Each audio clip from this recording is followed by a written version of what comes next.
Each of the three major indices have reached all-time highs since the presidential election.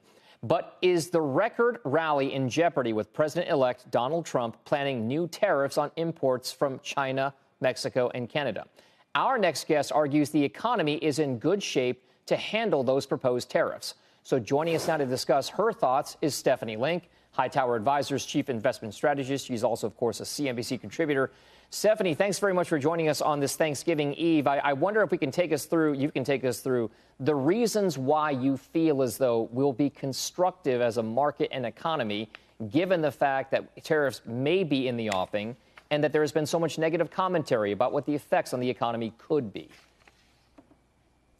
Yeah, and it's great to be here, Dom. I think, first and foremost, there are a lot of unknowns. We don't know the numbers. We don't know the countries. And I think China certainly seems likely. I think 30% tariffs is kind of what I'm thinking. It's my base case. Remember that Trump wants to make doing business in China more expensive, and he wants supply chains out of China and actually supply chains to go throughout the world, including here, the U.S., which would obviously be a big beneficiary, but also someplace like an India, which I'm very bullish on.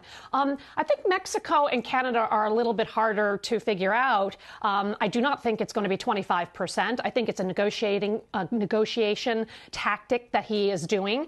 And it's also really difficult to change tariffs under NAFTA and USMCA policy. So I think it'll take longer if in fact it happens, but I do think it's more of a negotiation. So back to your question is, I think the economy can handle higher tariffs because the economy is growing quite nicely. We're running at about 2.7%. That's the Atlanta Fed tracker for 4Q. And we know we got 3Q this morning at 2.8%.